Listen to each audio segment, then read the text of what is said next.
Welcome to the first world, Mumbo Mountain. There are 3 new moves to learn in this world. Find my molehills and I'll explain. Indeed he will. When you enter the many different worlds in the game... Hello. I'm a note, 1 of 100 of each world. Collect us to open note doors. Indeed, you're going to need them. And believe me, you're going to want to collect them all. In every single world. Because in order to progress through Grunty's lair, you will encounter note doors. Note doors will block your path unless you have enough notes to break the spell and make it disappear. Say hello to collectible number 3. Yippee! You saved me! Gruntilda has imprisoned 5 of us Jinjos on each world. Free us all to get a jiggy. Are you sure that you're imprisoned? You're kind of standing in the middle of nowhere, and it's like, you're standing there screaming for help. I mean, I don't see anything that's, I don't know, preventing you from going anywhere? Video game logic? No, it isn't. It's just stupid. Stupid logic. That's all there is to it. There we go. Finally. Perfect. By the way, if you want to know how much air you have left within your oxygen capacity, just look at the blue honeycombs and boom. Oh jeez. Say hello to one of many enemies, the freaking blue bull. Sure, okay. I don't really need any additional health anyway. Not right now. This Conga Street, me head bare with oranges. Because why not? Don't touch Conga's blocks. Because, be quiet.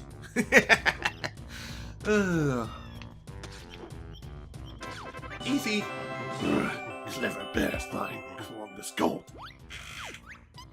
You must search for the 10 of us on each world. We'll help you progress through the witch's lair. Okay, sounds good to me. In each level, when you're ready to leave this world, return to the start area and stand on the exit path.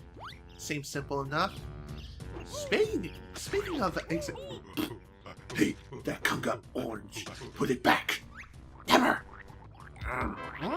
Thanks. Something like Conga's orange. Chipping eat bit. Thank Barenberg. And jiggy number 2, in the span of less than a minute. Freaking sweet. Sweet. Nice. Just nice. Hello.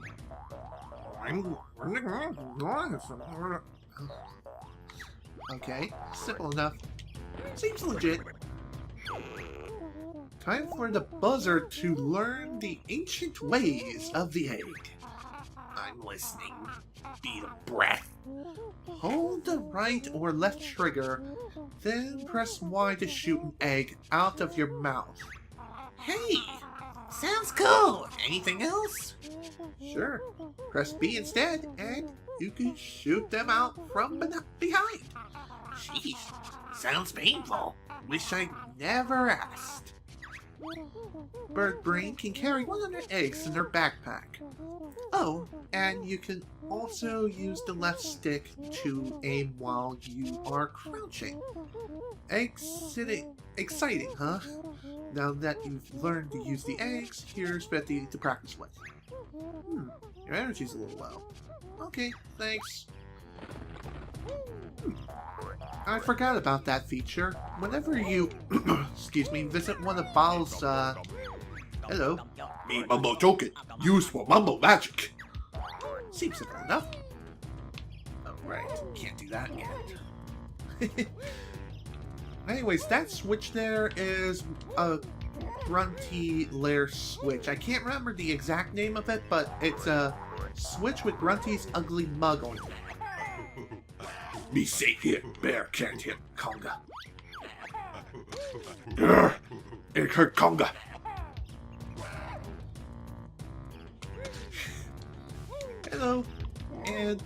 This should end you. There we go. Bear beat Conga. Me give prize to Bear. Talk about a pathetic gorilla. He doesn't even try to jump down from the tree. Instead, he just uses oranges all day, every day. Sweet. But after you grab the Jiggy, just leave. And Kunga will be throwing oranges at you again. So, anyways, what was I going to say? I honestly can't remember. There is one other technique that you can use involving rolling and going through this area that much more quickly. And that is to simply roll, and just before your rolling animation is complete, jump.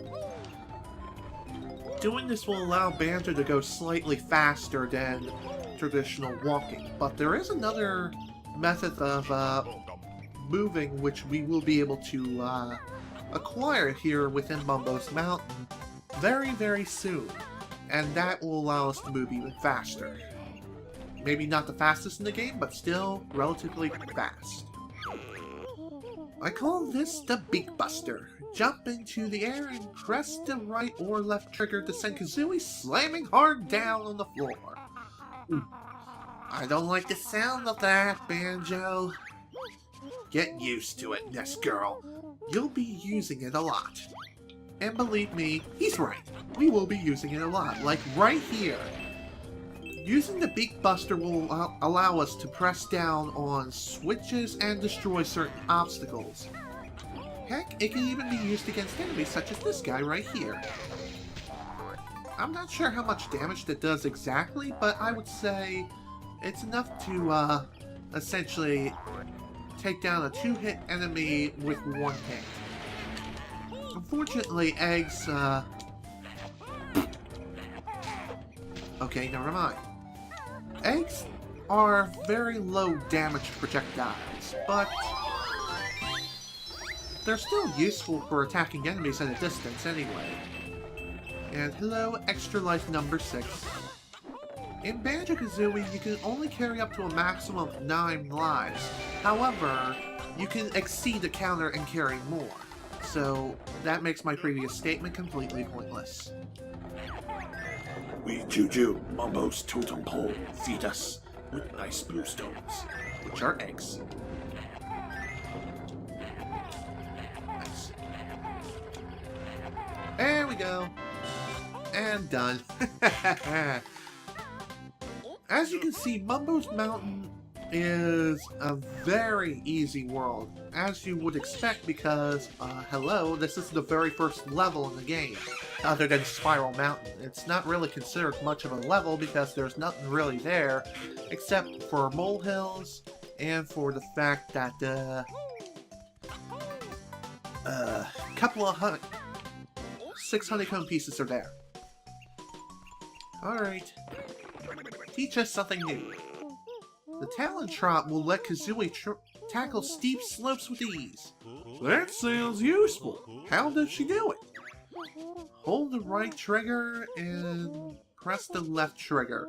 Continue to hold the right or left trigger while moving Kazooie around with the left stick. Go practice. Whoa, Banjo, there's nothing more I can teach you in this world. Alright, sweet. One thing I haven't mentioned yet is... Nice. Come on, there we go. One thing I haven't mentioned yet is that the Xbox 360 version of the game has its fair share of achievements. And you get achievements by performing certain things. Yippee! You've collected enough notes to break the first note door spell. Sweet. And hello, Jinjo number 3. Sweet. By the way, you can collect Jinjos in any order of which you desire. So if you, for example, want to collect a yellow Jinjo before the blue one, you can do it. And you can do this for any 5 combinations, any way you want. There's plenty of freedom and plenty of freedom to explore and do all kinds of wonderful things.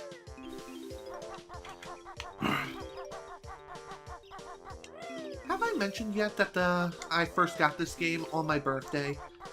on the in 1998. I think I did like not too long ago. By the way, to execute the Talon Trap in the N64 version, it's you have to push and hold Z and push C left. However, in this game, they assigned it to the triggers.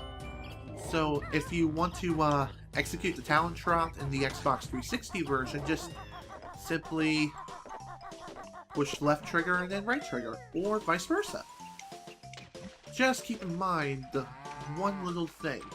Sure, Kazooie can take on very steep slopes with ease. However, there are some slopes in which she cannot traverse, like that one. So that's kind of unfortunate.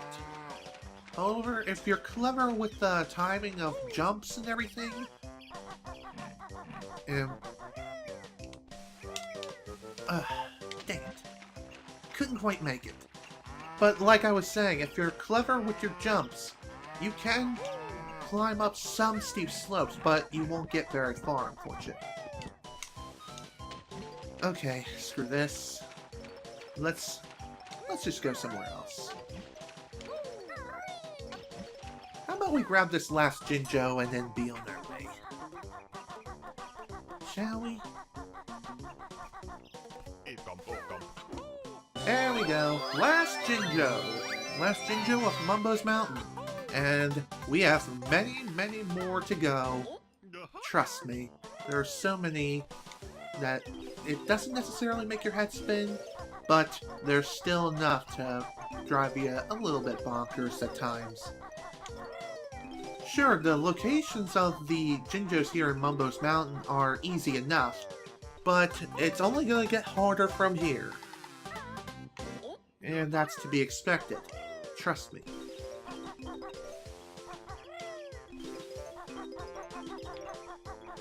So one other thing I haven't mentioned yet is that the honeycomb pieces, unlike in the Spiral Mountain when there's 6 of them, in each and every world there's 2.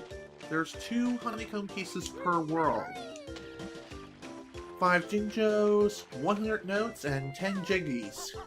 Once you collect everything, then the level is fully complete. So that is freaking nice. As you can see, we've already collected about 90% of all the different collectibles. Hello, Mumbo. Me Mumbo, best shaman in all game. Can help Banjo and Filthy Feathered. Watch it, Hut Buddy. Mumbo magic token hid by witch. Find tokens and Mumbo help you. Banjo not got enough tokens for Mumbo magic. Look at sign, bring more. Indeed. When you find Mumbo, Mumbo will give you the ability to transform into that particular level's creature or something else entirely. However, in order to transform, you have to collect enough Mumbo tokens. In this case, I've only collected 3 of them, which kind of stinks. But, whatever. Whatever. Ugly! No bears allowed in Tinker's Tower! Well, screw you. I can come up this tower if I want to. And if you're clever with your jumps and do everything absolutely frame perfect, then you don't even need to use Mumbo's magic. However, that's more or less on the level of tool-assisted superplay / tool-assisted speedruns in order to do something like that. Unless you're super freaking good with the game. But hey, I'm not the best around. And I forgot about this last honeycomb. Whoops. Well, that sucks. Oh well. I can always come back and grab it, so that's nice. Ah, Banjo has plenty tokens. Stand on skull and press X to see mighty Mumbo magic. Indeed. Let's do it.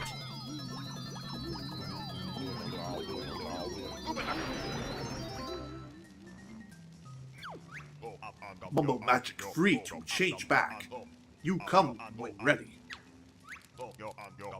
Termite, bit small, but not bad for first spell. Mumbo practice needed. Indeed. And the termite is more or less an ant. Whenever you're transformed, this lasts practically forever, so long as you're within this world and within a certain radius of the world's entrance. When transformed, you can do several things in which you're normally not able to do as a bear and bird. For example, hey, where'd you get those shorts? I want them! You found all 100 notes on this world. Well done. Excuse me. Indeed. Give me that cool backpack, or else. Or else what, you big loser? Oh, wait, you can't do anything. Ha ha ha ha. Take that. And with that, last Jiggy.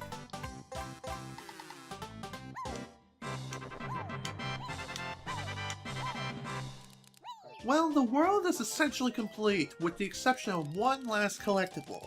And in order for me to grab it, I need to exit out of this world and go back to the witch's lair and then re-enter.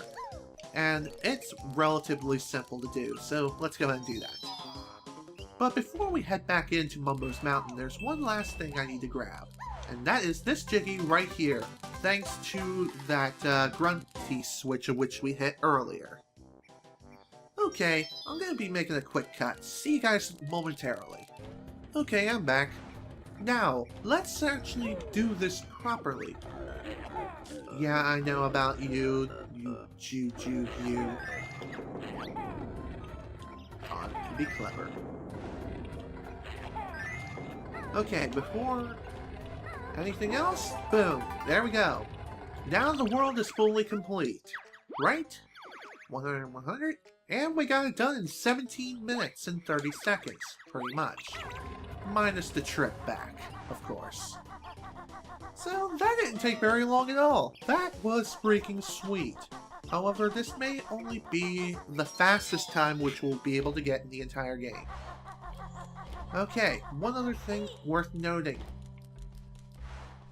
As I said earlier, you can only exit out of the world in a transformed state within a certain vicinity.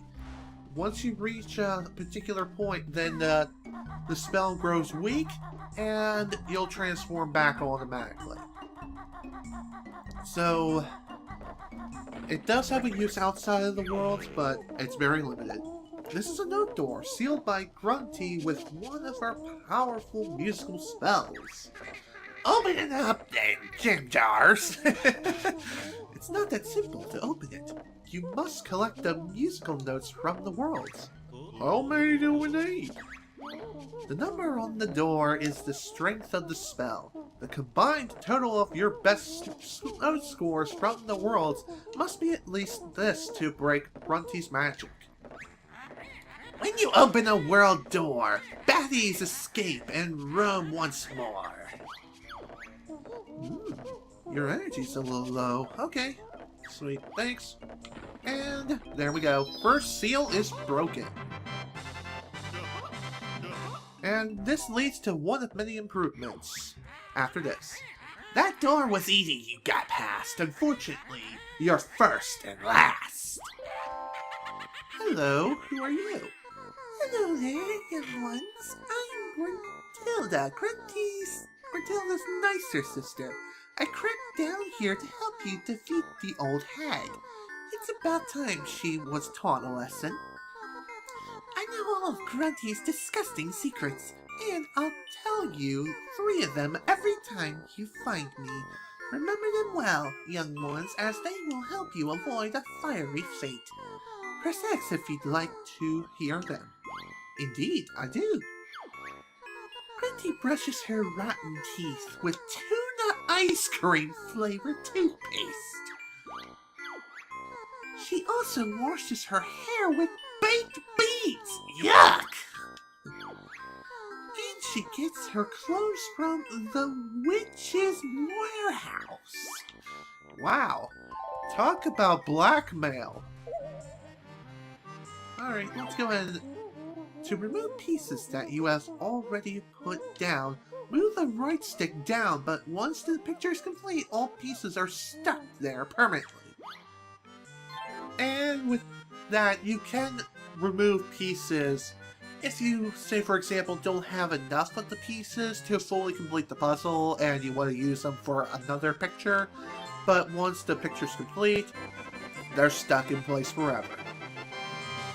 But with that, we've opened up the entrance to the second world, Treasure Trove Cove. And it's also one of the more interesting worlds due to the fact that Treasure Trove Cove allows you to enter cheats within one particular location. And cheats I will go over when the time comes. You've activated a magic cauldron. Find two of the same color to create a shortcut. Okay, sounds good. There are several magic cauldrons throughout Gruntilda's lair, and be on the lookout for them, because this will make traversing through her lair that much easier and less painstakingly long. Grunty admits she's a hog. I really need a big hot dog.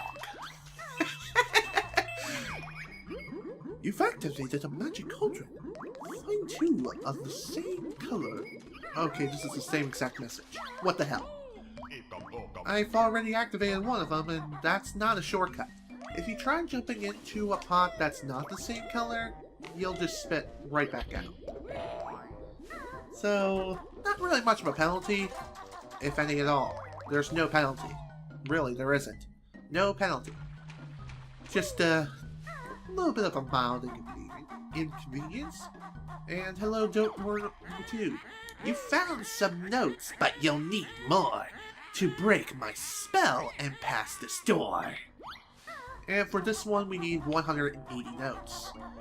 Speaking of notes, the note score system works differently between the Nintendo 64 and Xbox 360 versions of this game. In the N64 version, the note score works on a high score system. So long as you're in the world, you can collect notes, and whatever notes you've collected throughout the entire time that you've been in that world, and so long as you haven't died, then let's say for example you collected 70 notes and you somehow either bit the dust or you've exited. Well, those 70 notes are your high score, and the whatever notes you've collected will respawn.